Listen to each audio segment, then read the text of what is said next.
నమస్తే, welcome to our channel. ప్రస్తుతం మనతో పాటు ప్రముఖ ఆధ్యాత్మికవేత్త, జ్యోతిష, వాస్తు పండితులు వైవి ఎస్ఎస్ గిరిరావు గారు ఉన్నారు. వారితో మాట్లాడదాం. నమస్కారం అండి. నమస్తే అమ్మా. అయితే ముఖ్యంగా ఆడవాళ్ళ వస్త్రధారణ గురించి మాట్లాడినప్పుడు దేవుడికి పూజ చేసే సమయంలో కానీ నిత్యం కూడా ఇంట్లో ఆడవాళ్ళు కళకళలాడుతూ తిరుగుతూ ఉంటే మంచిది, ఈ వస్త్రధారణ నిషిద్ధం అనేది ఉంది కదా. ముఖ్యంగా ఇప్పుడు చూసినట్టయితే కనుక నైటీల్లోనే తిరుగుతూ ఉన్నారు అనేది చాలా మంది చాలా సందర్భాల్లో మాట్లాడుతూ ఉన్నారు. అయితే ఈ సులువుగా ఉంటుంది చీర మార్చుకోవడం కానీ, లేకపోతే ఇంకేదన్నా వేసుకోవాలి అన్నా కానీ కష్టంగా ఉంటుందని నైటీలతోనే దేవుడి పూజ కానీ, లేకపోతే ఇంకా వేరే ఇతర ముఖ్యమైన పనులు కానీ చేసుకుంటూ ఉంటారు. ఎందుకని నైటీలు వేసుకోకూడదు పూజా సమయంలో అని అనేది తెలియజేస్తారా? చాలా మంచి ప్రశ్న అమ్మా. కాకపోతే మీరు అడిగిన దాంట్లో కొద్దిగా నాకు నేర అయింది ఏంటంటే, ఆడవాళ్ళు అన్నారు కదా. ఈ దేవుడికి పూజ చేసేటప్పుడు కట్టుకునే వస్త్రాల్లో మగవాళ్ళకి రెస్ట్రిక్షన్ ఉంది, ఆడవాళ్ళకి రెస్ట్రిక్షన్ ఉంది. కాకపోతే ఏంటంటే లేడీస్ అనేసి హైలైట్ అవుతుంది అంతే. దీనికి యాక్చువల్గా ధర్మశాస్త్రంలో ఉన్న నియమం ఏంటంటే, మనం 2 పనులు చేయనటువంటి వస్త్రాలతో భగవంతుడికి పూజ చేయొచ్చు. ఒకటేంటంటే, మన సంసారం చేసుకునేటప్పుడు వేసుకున్న వస్త్రము అది పనికిరాదు, నిషిద్ధం. తర్వాత మనకి దొడ్లోకి వెళ్ళినప్పుడు వెళ్ళొచ్చినటువంటి వస్త్రము పనికిరాదు. జనరల్గా ఇప్పుడు జెంట్స్ లుంగితో ఏంటంటే ఈ 2 పనులు చేస్తారు. అందుకని పూజ పంచన సపరేట్గా పెట్టుకోమన్నారు. పర్పస్ ఓన్లీ ఏంటంటే ఈ 2 పనులు ప్రాపంచిక విషయాల్లో చేయనటువంటి వస్త్రం ఏదైనా సరే సరిపోతుంది. అది కూడా ఏంటంటే ఈ పట్టు వస్త్రానికి పట్టింపులు, ఇప్పుడు తడి బట్టలు ఉందనుకోండి, తడి బట్టకి పట్టింపు ఉండదు. అలాగే పట్టు వస్త్రానికి పట్టింపు ఉండదు అనుకున్నారు. కానీ ఇంకో ఆర్గ్యుమెంట్ కూడా ఉంది. పట్టు వస్త్రం అంటే మేము అగ్రికల్చర్ అవి డిపార్ట్మెంట్స్లో ఏంటంటే మీకు ఆ పట్టు పురుగుల్ని పెంచి దాన్ని కష్టపెట్టి దాంట్లో వచ్చింది తీస్తారు కాబట్టి అంతకన్నా నూలు వస్త్రం మంచిది, పత్తితో తయారైన నూలు వస్త్రం మంచిదని కూడా ఒక ఆర్గ్యుమెంట్ ఉంది. కనుక నూలు వస్త్రమా పట్టు వస్త్రమా అంటే నూలు వస్త్రానికి ప్రయారిటీ ఇవ్వచ్చు. అంటే మనం దానికి వచ్చే రిస్ట్రిక్షన్ ఏంటంటే ఎవరిని తాకకూడదు. తాకిన తర్వాత ఏంటంటే బయట ఇప్పుడు మామూలుగా ఓపెన్ ఇదిలో చేసామనుకోండి, పెద్ద మండపాల్లో వ్రతాలు కానీ లేదా కళ్యాణాలు కానీ చేసినప్పుడు ఆడియన్స్ వస్తారు, వాళ్ళు ఏదో ఇస్తారు, వాళ్ళు వచ్చి ఏదో పక్కన వచ్చి మాట్లాడుతుంటారు, అందరూ తగులుతుంటారు. కాబట్టి అప్పుడు పట్టు వస్త్రాలు వాడారు. కానీ ఏంటంటే మనం ఇంట్లో చేసుకునేటప్పుడు మనం ఎవరిని స్నానం చేసిన తర్వాత ఆ నూలు బట్ట కట్టుకున్న తర్వాత ఇంకెవరిని తాకాం కాబట్టి నూలు వస్త్రం ఈజ్ ప్రెషస్. దాంట్లో కూడా ఏంటంటే ఈ భార్య లేని వాళ్ళకి కానీ, బ్రహ్మచారులకు కానీ, సన్యాసులకు కానీ వాళ్ళకే సాఫ్రాన్ అంటే కాషాయం చెప్పబడింది. మిగతా వాళ్ళందరూ వైటే కట్టుకోవాలి. అంటే గృహస్థ అయిన వాడు మాబోటి వాళ్ళందరూ కూడా తెల్లని వస్త్రమే కట్టుకుంటారు తప్పితే కాషాయం కట్టరు. అది రిస్ట్రిక్షన్. ఆడవాళ్ళకు కూడా ఏంటంటే వాళ్ళ సాంప్రదాయాన్ని బట్టి, అంటే పెళ్ళిళ్ళలో వ్రతాల్లో అందరూ ఉన్నప్పుడు ఈ కాశీపోసి కట్టుకుంటారు కదా, మన పంచ మగవాళ్ళకి ఎలా కడతారో అలా కట్టుకోవటం అనేది, గోచి పోసి కట్టుకుంటారు కదా, 6 మూరల చీర కట్టడం అనేది ఆనవాయితీ. కాబట్టి అదే మడి కట్టుకున్నప్పుడు ఇంట్లో కట్టడం కూడా అనేది అలవాటైంది. కానీ మీకు ఉన్న పరిస్థితులను బట్టి ఇప్పుడున్న కాలానుగుణంగా ఒక మంచి నూలు వస్త్రం కనుక పూజకి తప్పితే లౌకిక కార్యక్రమానికి వాడము అనుకున్న చీర ఏదైనా పెట్టుకుంటే అది కట్టుకోవచ్చు. అది ఏదైనా ఏంటంటే ఫంక్షన్స్ అప్పుడు వాటప్పుడు ఏంటంటే అలా చెప్పారన్నమాట. అంతే తప్పితే మామూలు నూలు చీర కూడా తీసి కట్టుకోవచ్చు. ఈ నైటీ అనేది ఏంటంటే, నైటీ అనేది ఖచ్చితంగా మీరు నేను చెప్పినటువంటి ఏదైతే చేయకూడదన్నానో ఆ రెండింటికి చేస్తుంటారు కాబట్టి అది నిషిద్ధం. అంటే రోజు వేసుకుంటూ ఉంటాం కాబట్టి అది ఎక్కడంటే అక్కడ తిరుగుతూ వస్తూ ఉంటాం కాబట్టి అది కంఫర్ట్ కోసం చేస్తున్నది. యాక్చువల్గా ఏంటంటే ఆడవాళ్ళని కూడా నిందించడానికి లేదు. అవునండి. ఇప్పుడు ఏంటంటే పూర్వం ఉమ్మడి సంసారాలు ఉండేవి. ఉమ్మడి సంసారాల్లో అత్తగారిని కాపురానికి పంపించేటప్పుడు రకరకాల భర్తతో ఎలా మాట్లాడాలి, బావగారితో ఎలా మాట్లాడాలి, మరుదులతో ఎలా మాట్లాడాలి, ఇవన్నీ చాలా రిస్ట్రిక్షన్స్ ఉండేవి. వస్త్రధారణలో కూడా రిస్ట్రిక్షన్స్ అన్నీ అక్కడ వచ్చినాయి. ఇప్పుడు న్యూక్లియర్ ఫ్యామిలీస్ అయిపోయినాయి. న్యూక్లియర్ ఫ్యామిలీస్ అంటే తన భర్త, తన పిల్లలు తప్పితే ఇంకెవరు ఉంటల్లా. సో నైటీ వేసుకొస్తే ఏమ్మా అది వేసుకు తిరుగుతున్నావో తెల్లారింది కదా అనేవాళ్ళు లేరు. వాళ్ళకేమో అది కంఫర్టబుల్గా ఉంటుంది. సో అది అలవాటైంది. కానీ అదే ఇప్పుడు ఇద్దరు అన్నదమ్ములు కలిసి ఒకే ఫ్యామిలీ ఉమ్మడి సంసారంలో ఉన్న వాళ్ళకి నైట్ వేసుకుని ఆడపిల్లలకి ఎవరికి తిరగలేరు కదా, బావగారి ముందు మరుదుల ముందు అందరి ముందు తిరగలేరు కదా.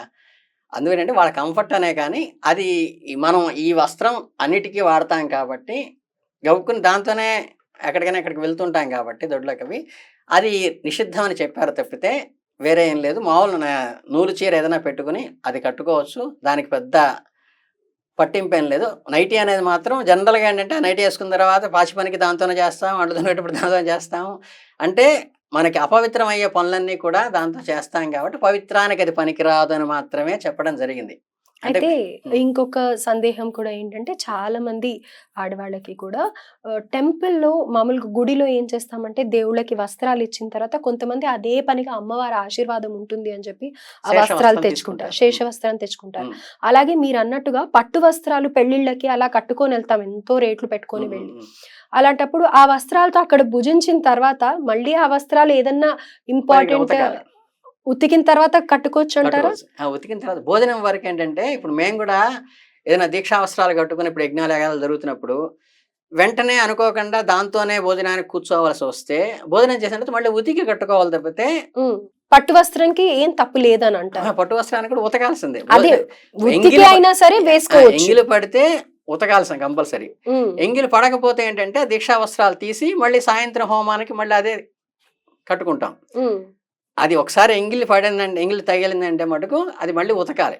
రైట్. అలాగే దేవుడి వస్త్రాలకి ఉండాల్సిన నియమాలు ఏంటంటారు? దేవుడి వస్త్రాలకి కొత్తవే ఇస్తాము స్వామివారికి. ఎప్పుడైనా దేవుడికి కొత్తవి ఇస్తాము, కానీ అమ్మవారికి కట్టిందో అయ్యవారికి కట్టిందో మనం ప్రసాదంగా భావించి ఇంటికి తీసుకొని వచ్చి అంత శుభం జరగాలి అని చెప్పి తెచ్చుకుంటాం కదా. మరి అలాంటివి ఎలా వేసుకోవాలి, ఎలా ధరించాలి అని అంటారు? ఏ సందర్భంలో? పవిత్రానికి మాత్రమే వాడాలి. ఓకే, శుభకార్యాలకి మాత్రమే వాడాలి. ఇప్పుడు భగవంతుడి ప్రసాదం ఉందనుకోండి, మీకు ఫర్ ఎగ్జాంపుల్ చెప్తా. మీ ఇంట్లో పులిహార చేశారు, మీ ఇంట్లో దద్దోజనం చేశారు, మీరు సరదాగా ఏంటంటే టిఫిన్ లాగా చేసుకోవడం కూడా మీకు అలవాటు అనుకోండి. అది కింద పడిపోయినా కాస్త మిగిలితే పారేసినా దోషం ఉండదు. ఇప్పుడు మీ సత్యనారాయణ స్వామి వ్రతంలో అంత రాజు పడిపోవడానికి కారణం ఏంటి? ప్రసాదం. యాదవులు తీసుకొచ్చి ప్రసాదం ఇచ్చారని కింద పడేసాడు. అలాగే అంటే ఏంటంటే దేవుడి దగ్గర పెట్టింది. ఇప్పుడు తోమలపాకు కూడా ఉంటుంది. తోమలపాకుని మామూలుగా అప్రకారానికి వాడితే అంత పవిత్రత ఉండదు, మామూలుగా మొక్కకి ఉంటే అంత పవిత్రత ఉండదు. అదే అక్కడ మనపారదంలోనో ఎక్కడో దేవుడి దగ్గర పెట్టినప్పుడు ఏంటంటే ఆకుపూజ చేసినప్పుడు దాన్ని చాలా పవిత్రంగా చూస్తాం, అదే తోమలపాకుని. అవును. అలాగే ఈ వస్త్రం కూడా స్వామివారికి శేష వస్త్రం అంటే స్వామివారి అనుగ్రహంగా మనం తీసుకున్నది కాబట్టి అంతెందుకు మీకు జపమాల కూడా మనం ఏదైతే జపం చేస్తామో అది మెడలో వేసుకోం.